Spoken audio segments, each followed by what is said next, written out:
I mean, to hear that your husband and middle daughter just died horrifically. You know, and I heard that the two of them had a agreement to never fly helicopters at the same time. Yeah, that's a good. My brother Ron is like that. We should never. All three of us should never be on a flight.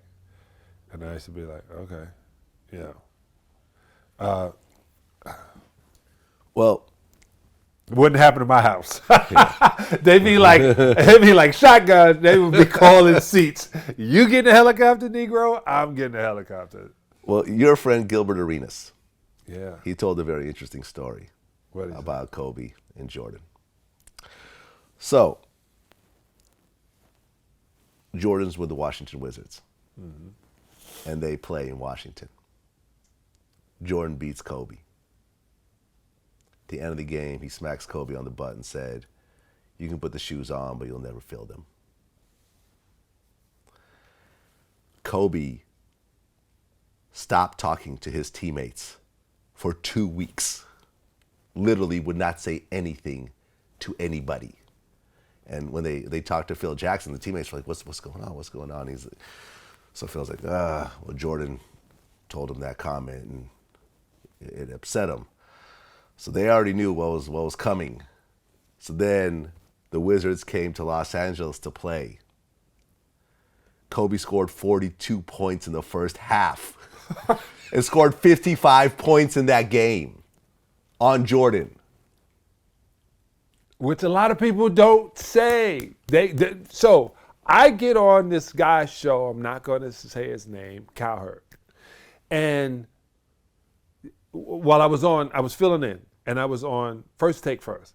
And one of these guys said, arguably, undeniably the greatest player of all time. I said, he's not the greatest player of all time. I said, he was the best player in the 90s, or the beginning half of the 90s, but not of all time. There was a guy named Dr. J before him. There was a guy, I started going down the line. And they were like, John Salley doesn't put Michael in his top 5 because he's my contemporary. I played against him in college. I played against him in the pros. I watched him go home. I watched him not talk to me after game. You know what I'm saying? I know he bleeds. I know how he bleeds. So he's not my favorite player. My favorite player is Dr. J. Mm-hmm. That's how it works. So LeBron's favorite player is Kobe Bryant. Right. He's not Michael Jordan. Kobe's favorite player is Michael Jordan. That's just how it works. Who was Jordan's favorite player? Dr. J. Dr. J. So all of us Yeah. love Dr. J. So can you imagine you get to this point, and I said that, and I told somebody, I said, I know Michael. Michael has Scotty, him, and Harper would lift at 7 o'clock in the morning. They would have dinner at 4:30, knowing it was going to be digested by 7:30. They would, eat, get over to the game, walk it through, see some things, get on the bike because they know that food was digested. I mean, this much of a thought process. Kobe, same thing. When Kobe found out that Larry Bird shot 500 shots or 1,000 shots, he shot 1,500. And he would do it. And he was double jointed, and he would want to play all the time. This true statement. So he turns 21. We're in Miami. I used to play in Miami. I have my house in Miami. It was still happening. And I go, Cole, you can go out with me tonight. I got it all hooked up. We on the outside joint called Amnesia. Forgot what it's called now. But we go out, and he's with me. And none of my teammates can believe Kobe's out because he never goes out. You never see Kobe in the clubs. Never. You never see him I drunk. got him. Did I tell you? I got him. Sal, how'd you get Kobe out? That's what I do, son. To the point where the girls turned around and saw it was Kobe Bryant, ran to, I'm not bullshitting you. They all go to the bathroom and come back looking 10 times better than they did when they left the house. And they all are bum rushing Kobe. I mean, broads would like boom, boom, boom, boom, boom, boom, boom. And he was like, yeah, how you doing? Yeah, talking. He just called.